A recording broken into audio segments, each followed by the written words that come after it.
The case that gained attention in Mato Grosso and quickly spread across Brazil began with a report that, at first glance, seemed like just another police occurrence.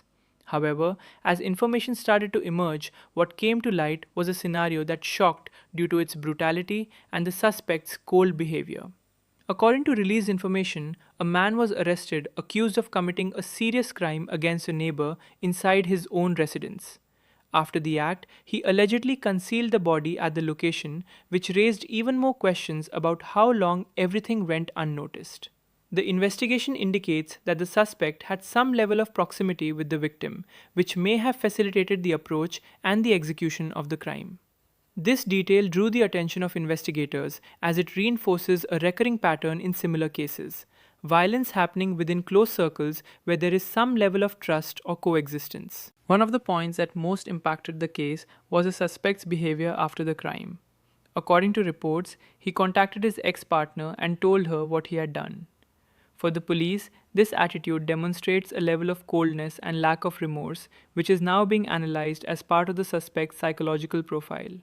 The arrest took place after the progress of the investigation, which included evidence collection, analysis of the location, and information that helped authorities locate the suspect. From that moment on, the case began to gain major visibility, especially on social media, where videos, reports, and discussions quickly started to circulate. As seen in other highly publicized cases in the country, this case reignited debates about safety, violent behavior, and the importance of paying attention to warning signs that often go unnoticed. The proximity between the suspect and the victim raised even more concern, reinforcing the idea that dangerous situations do not always come from strangers. Even with the arrest, the investigation remains ongoing to clarify all details, from the dynamics of the crime to how long the situation developed. Authorities are working to gather enough evidence to support the legal process and allow a complete reconstruction of the events.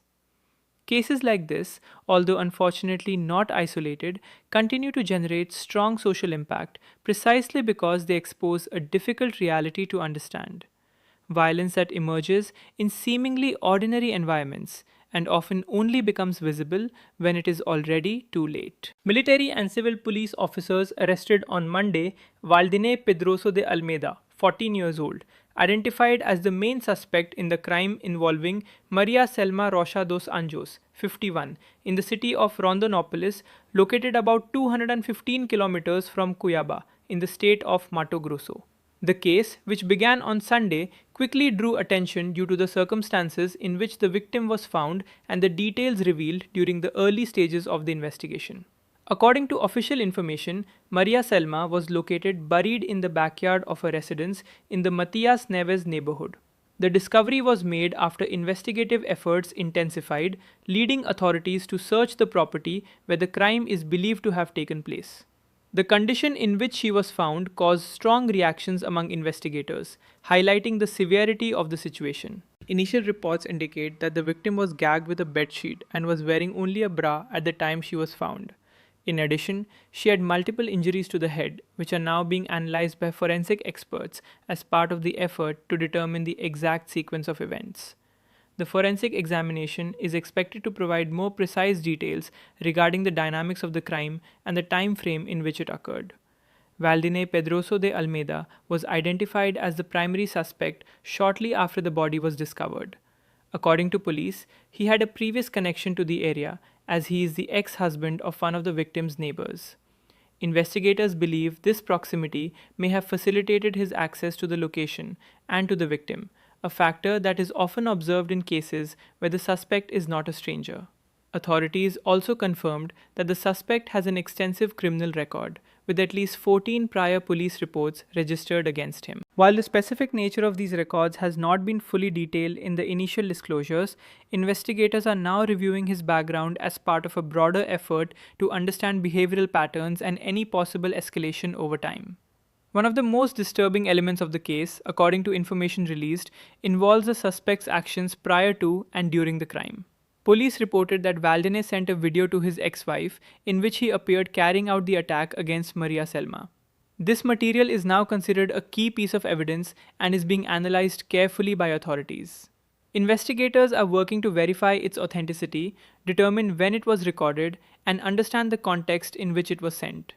The existence of this video has added a significant layer to the investigation, not only strengthening the evidentiary base, but also raising questions about the suspect's state of mind and intentions. For law enforcement, this type of behavior may indicate a level of premeditation or an attempt to communicate or intimidate, aspects that are now being examined in detail. Following his arrest, Valdine was taken into custody and is expected to face formal charges as the investigation progresses. Police continue to gather additional evidence, including witness testimonies, forensic reports, and any digital material that may contribute to reconstructing the full timeline of events.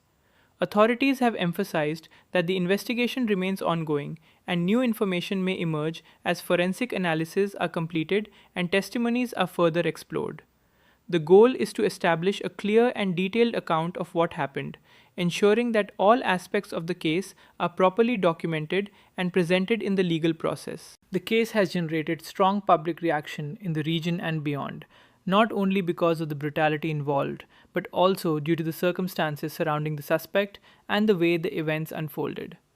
It has once again brought attention to issues related to violence within communities and the importance of early detection of risk factors.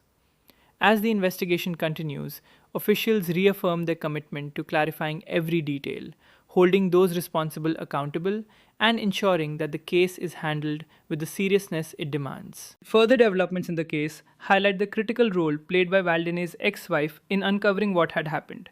It was her decision to contact the military police that ultimately led authorities to the location where the victim's body was found.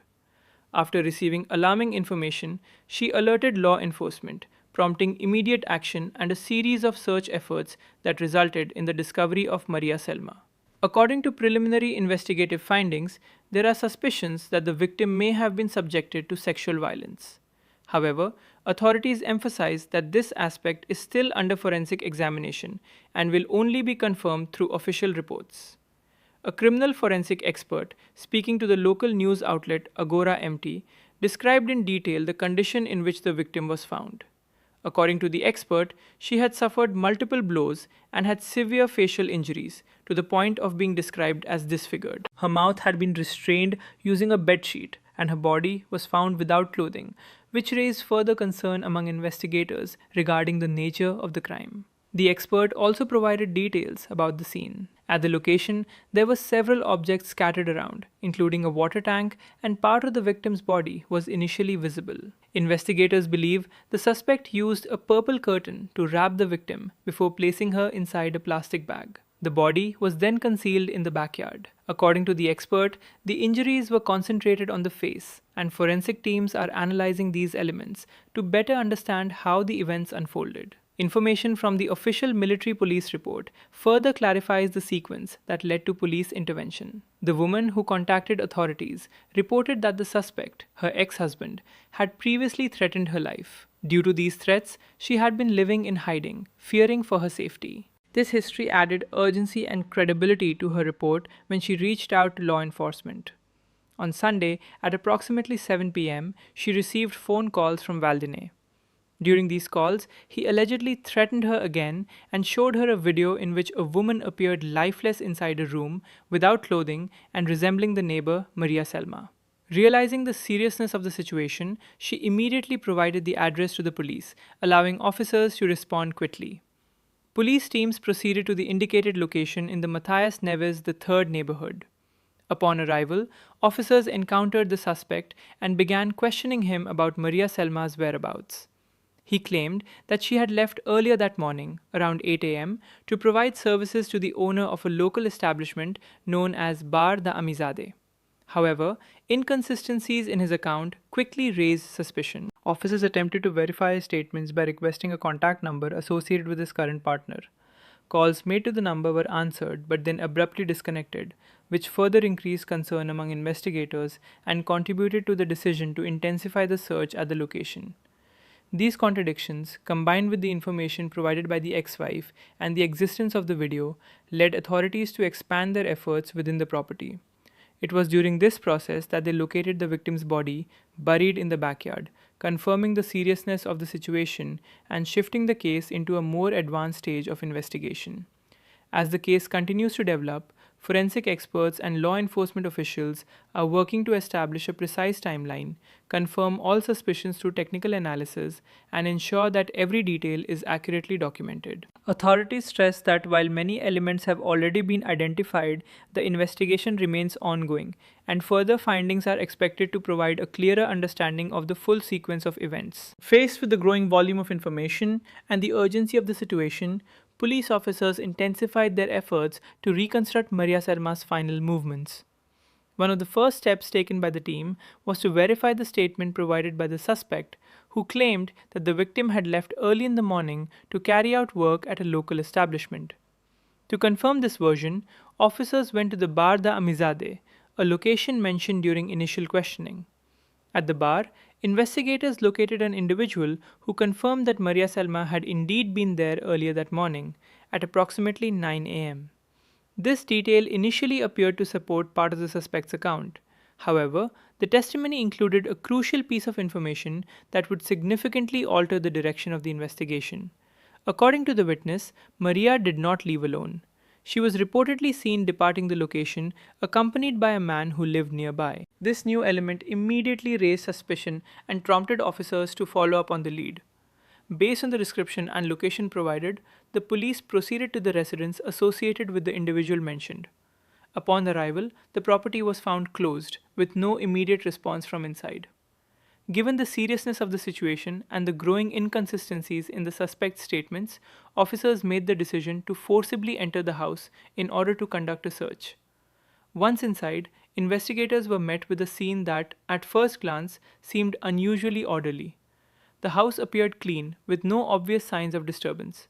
However, this apparent normality quickly gave way to suspicion. Officers detected a strong and persistent odor consistent with toxic substances, described as similar to poison. This detail raised immediate concern as it suggested that there may have been an attempt to alter or mask the environment. Recognizing that appearances could be misleading, the police began a systematic and detailed search of every room in the house. Each area was carefully inspected for any signs of irregularity, with officers paying close attention to surfaces, objects, and structural elements.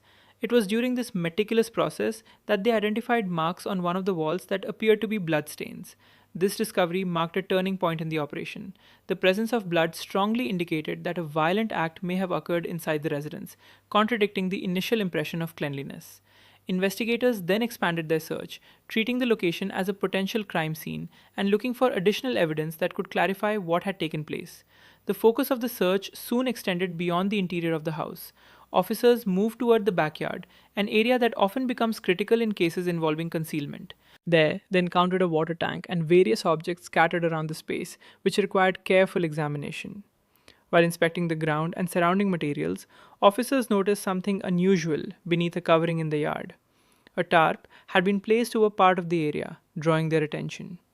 Upon closer inspection, they observed what appeared to be part of a human limb, specifically a foot, partially visible beneath the material. At that moment, the situation escalated definitively. The tarp was carefully removed, revealing more of what was concealed beneath it. Officers began to excavate the area, and it soon became clear that a body had been buried in the backyard. The remains were only partially covered, suggesting a hurried or incomplete attempt at concealment.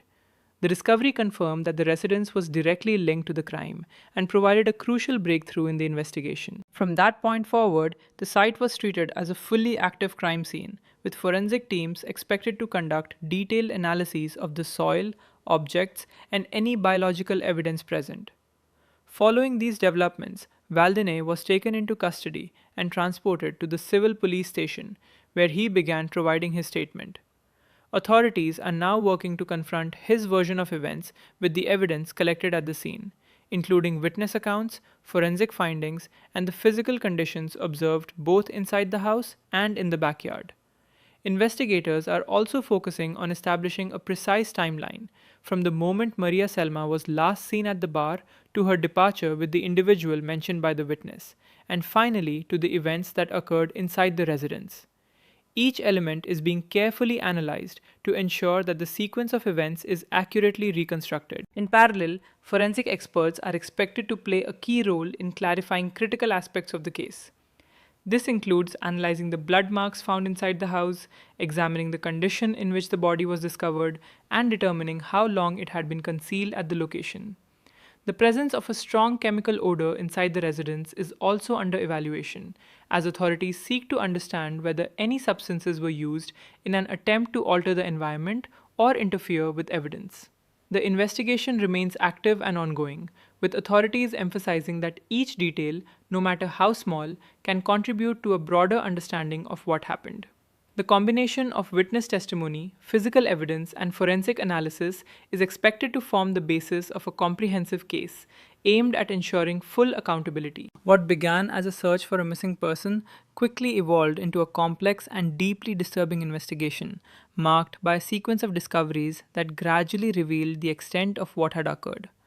As officials continue their work, the focus remains on uncovering the complete truth, step by step, through careful analysis and verified evidence. As details of the case began to emerge, the impact quickly moved beyond the investigation itself and spread across the region, turning into a wave of public outrage. What initially was treated as a police occurrence soon became a widely discussed topic, especially after the circumstances surrounding the crime and the way the victim was found were revealed. The brutality of the case, combined with the information that the suspect had a prior criminal history and had already made threats before, intensified the reaction among the public. Many people began questioning how someone with multiple prior police records was still able to move freely and become involved in such a serious crime. This aspect fueled a sense of frustration and disbelief, especially on social media platforms where the case rapidly gained visibility.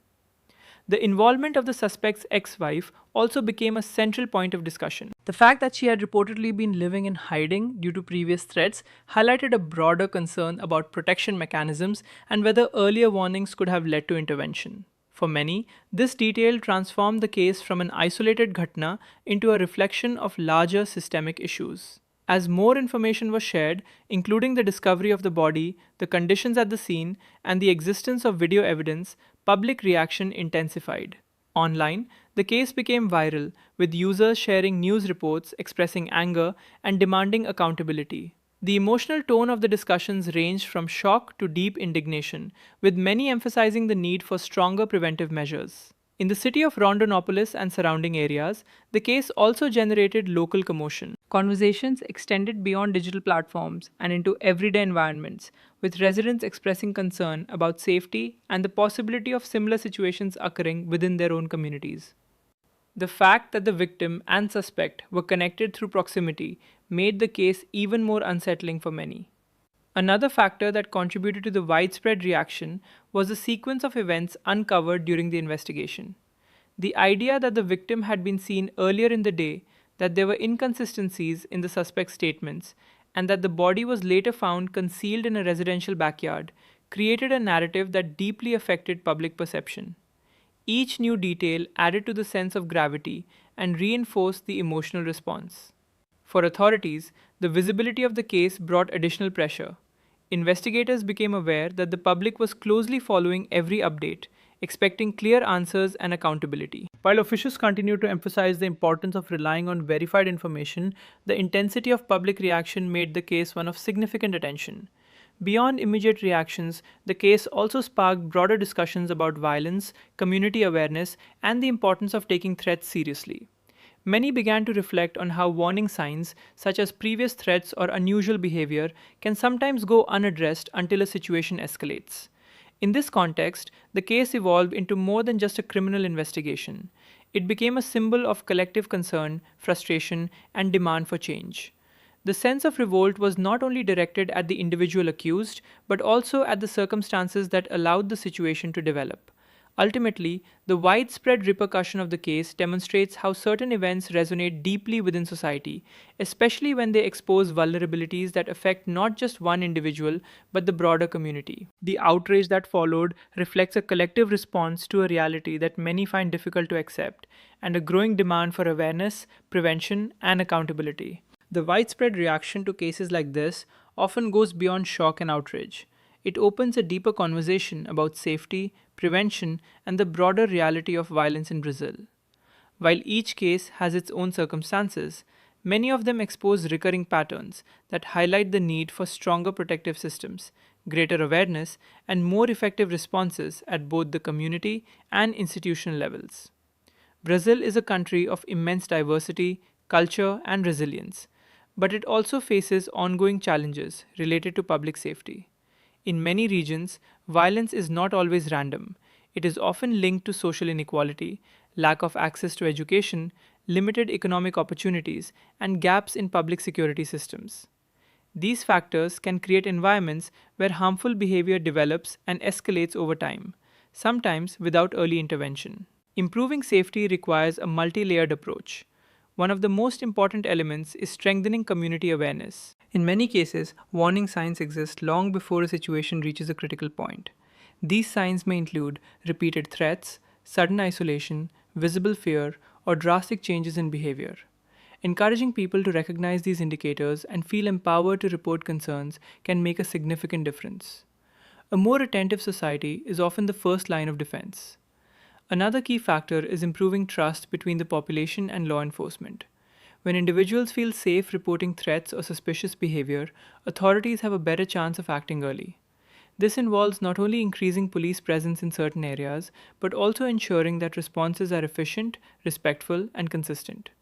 Community policing strategies, where officers build relationships with residents, have shown potential in creating safer environments and reducing fear. Technology also plays an increasingly important role in public safety. Surveillance systems, emergency reporting apps, and digital communication channels can help authorities respond faster and gather information more effectively. However, technology alone is not enough. It must be combined with trained personnel, proper investigation processes, and accountability. Education is another powerful tool in preventing violence. Teaching conflict resolution, emotional awareness, and respect from an early age can help reduce aggressive behavior over time. Schools can play a crucial role in identifying vulnerable individuals and offering support before problems escalate. In addition, public campaigns that raise awareness about violence and encourage reporting can shift cultural attitudes and reduce tolerance for harmful behavior. Support systems for individuals at risk are equally important.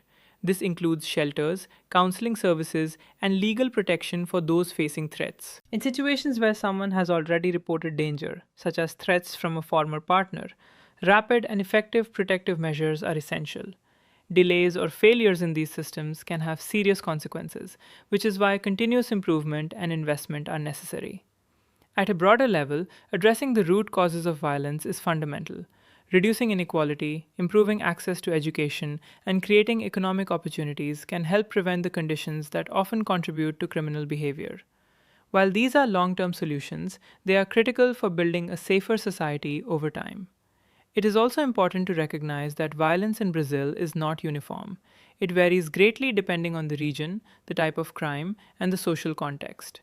However, high profile cases often reflect deeper structural issues that require coordinated responses from government, institutions, and society as a whole. Another challenge is the normalization of certain forms of violence. When aggressive behavior, threats, or control are minimized or ignored, they can gradually escalate. Changing this mindset requires cultural shifts, where respect, accountability, and protection become central values. This includes rejecting the idea that certain situations are private matters when there are clear signs of risk. Media and public attention also play a role. While widespread coverage can raise awareness, it can also create emotional reactions that need to be balanced with accurate information and responsible reporting. The goal should be to inform, educate, and encourage constructive action rather than simply amplify fear. Ultimately, improving safety in Brazil or in any country is not the responsibility of a single group. It requires collaboration between citizens, authorities, institutions, and policymakers. Each plays a role in identifying risks, responding to threats, and building systems that protect individuals before situations reach extreme outcomes. Cases that generate national attention often leave behind more than headlines. They become reminders of what needs to change, not only in laws and enforcement, but in awareness, responsibility, and collective action. The path toward a safer society is complex, but it begins with recognizing the problem, understanding its causes, and committing to solutions that prioritize protection, dignity, and human life.